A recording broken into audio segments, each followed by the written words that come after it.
What's up, everybody? Welcome back to The Authentic Podcast. We are back for another episode. We got episode 4 here. Say what's up to the people, Mitch. Guys, it's a long time coming. How we doing? We're back. We're here.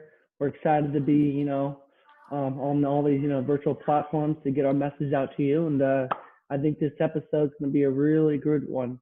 Lorenzo, can you tell us about what we're going to be talking about today, my dude? Yes, sir. We are talking about building relationships. And the key to building relationships, we want to first talk about being self-aware. What does that term self-awareness mean, Mitch? Yeah, you hit it on the head right there. At the end of the day, the bottom line is to be self-aware is to be kind of vulnerable, and to really understand, hey, what am I good at and what am I bad at? But in life, to change and develop yourself, you have to hone in on the things that you need improvement on.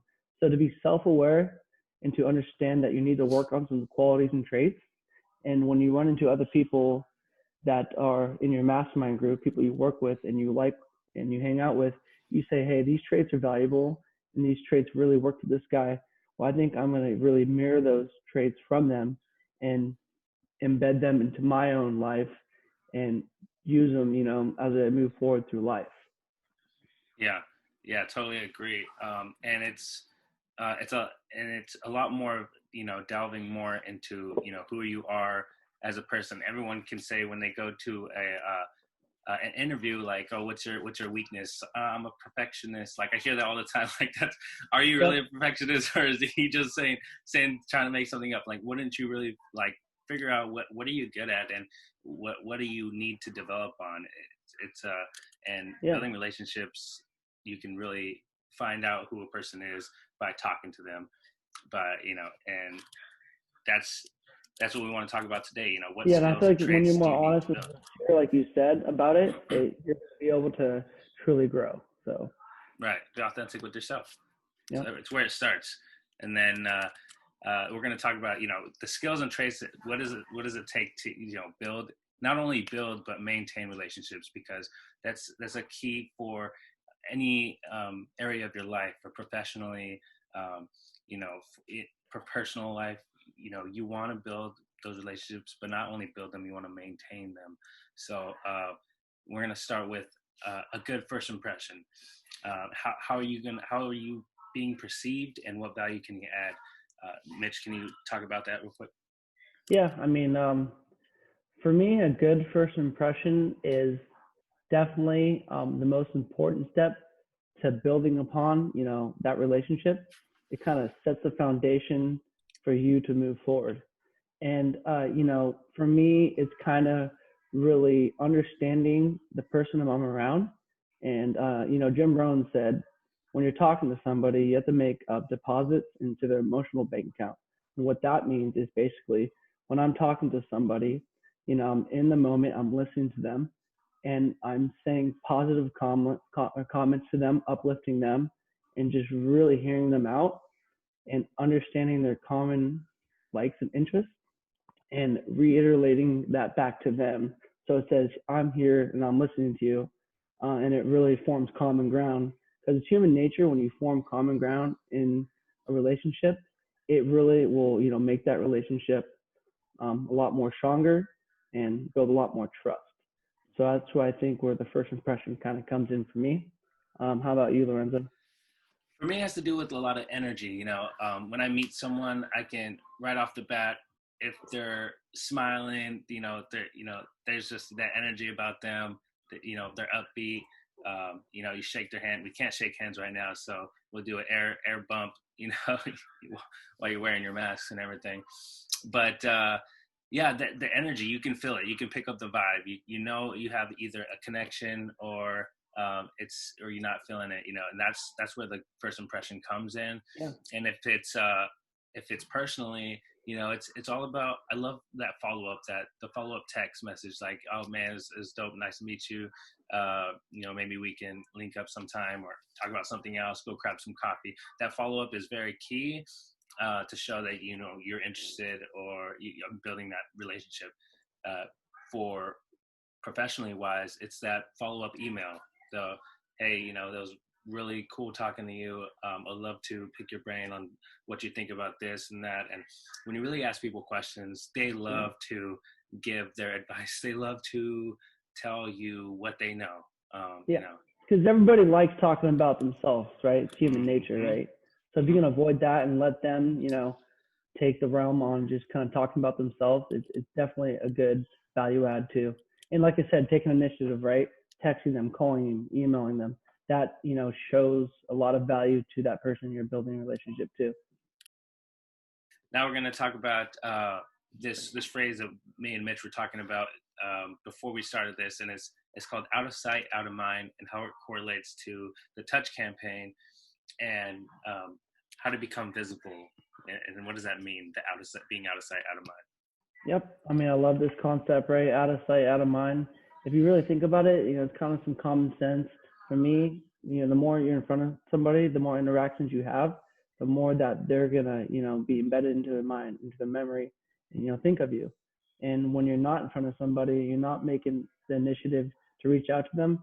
They're gonna put you on that back burner and Mm-hmm. forget about you.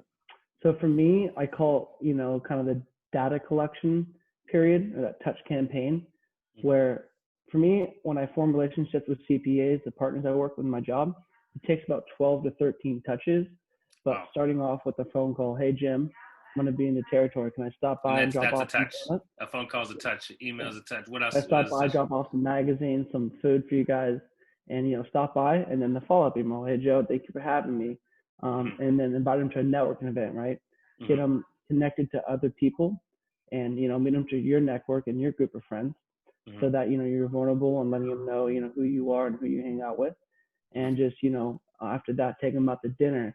So you're taking the initiative to be in front of them and letting them know, hey, I'm here for you, I care about you, and I want to bring this to the next level. And when you build rapport with somebody, and at this point after the multiple touches, you know them enough to where you can mirror back the common likes and interests they have, and kind of say that back to them, and it's really bring in that relationship to that rapport area where you can just truly understand who they are and what they're about, and continue to build some common ground with them.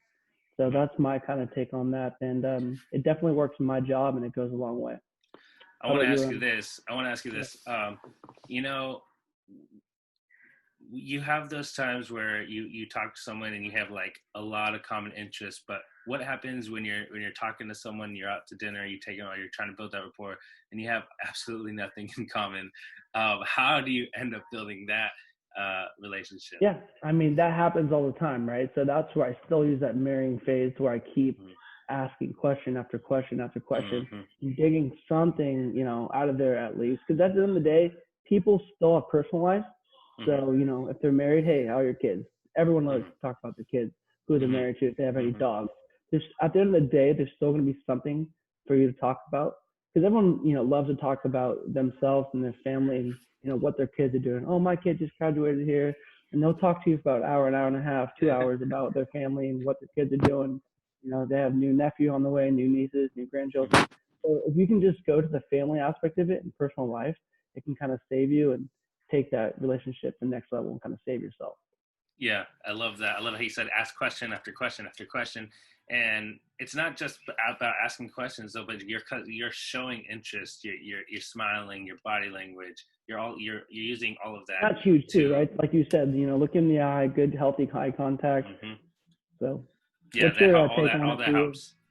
What's your Yeah, take on it for you? I agree. All of that, it's a combination of things. You can't just. It's not a all one size fits all approach. You got to find out what works for you um, in your area, in your work aspect or your personal life. For me, what works for me is smiling. I'm always smiling. I got a big smile on my face. What's not to smile about? Let's showing that good energy. I'm nodding my head constantly when when they're talking. I'm showing that I'm listening. I'm mirroring back to them what they said. Oh yeah, you do that. Oh, that's pretty cool. I do something like that too. Or I know someone who is similar, does what you do. Yeah, Or that's pretty awesome. Common interest, building that relationship, building that trust, and being confident. There's nothing. everybody loves confidence, whether Yeah, it's the you're way you talking to a carry girl yourself, or yeah, you're talking to someone that's potentially looking to hire someone. You're showing that you're exuding that confidence, along with the combination of the yeah. I energy. mean, that's. And I think body language is huge as well, right? How you mhm, carry yourself in every way, mhm, like that too. mhm, exactly. So first, so we got to that good first impression. Then we talked about the out of sight, out of mind, which I love because it can apply to, when you're trying to break a bad habit. If you're trying to break a bad habit, you want to keep the things that are Yeah, triggering you out of sight, because if they're out of sight, you're you're not thinking eliminating about it. that risk factor to prevent. Exactly. Yeah, yeah. Okay, and Those then we talked cookies been about staring showing at interest. me for an hour, dude. Exactly. Um, okay, then we talked about showing interest. So how do we maintain that relationship? How do we build upon that and solidifying that relationship, Mitch? Yeah, this is one of my favorite parts to solidifying it. For me, when it comes to my job, once I build our report, we've had those multiple touch campaigns, embedded into the process. It gets to the point where that person will throw you an opportunity, whether it Mm-hmm. be a personal opportunity, a financial opportunity, or even a professional one, right? It can vary. It's really universal. But they're going to say, hey, you know what? This kid's, took initiative. I've met with him, multiple times. I'm going to throw him this opportunity, throw him a bone in the way, and and say, hey, prove yourself, right? And that comes down to, like we're talking about, Lorenzo, is when they give you that opportunity, don't just be arrogant and just run off with it. Really sit down with them and say, hey, this is the things that I can do and I can't do. Mm-hmm. And if I truly can't service you in this opportunity in the correct way, I'm going to find another solution for you, that will. Because at the end of the day, they're sticking their neck out for us. And that shows that, we're taking the initiative to say that we truly care about them and the opportunity they're throwing at us. Because that will go a longer way than us just trying to sell a deal Yeah. and then eventually just lose a relationship down the road.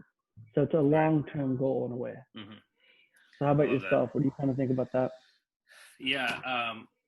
I love, being honest with yourself, being honest with the person as well, because you can, sometimes we get too busy and we stretch ourselves out further than what we can deliver on. And the main thing is delivering upon that opportunity.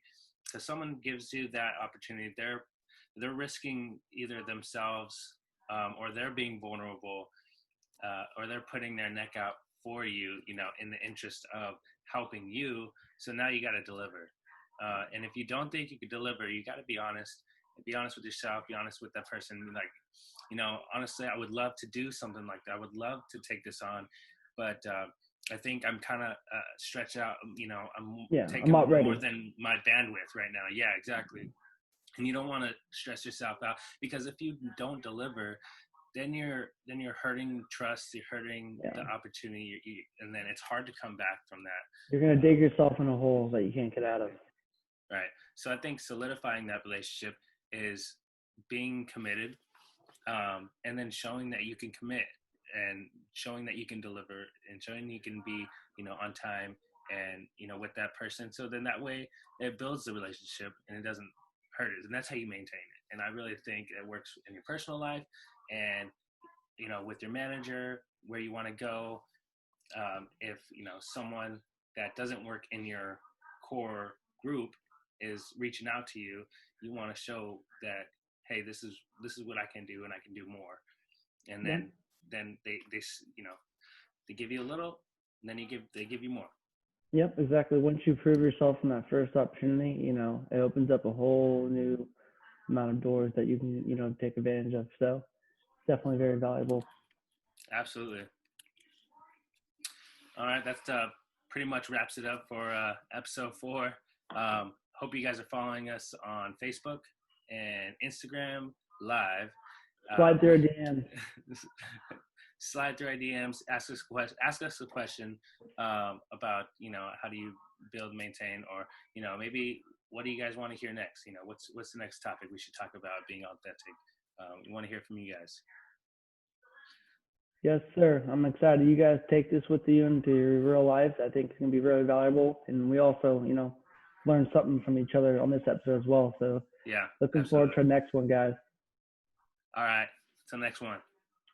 Peace.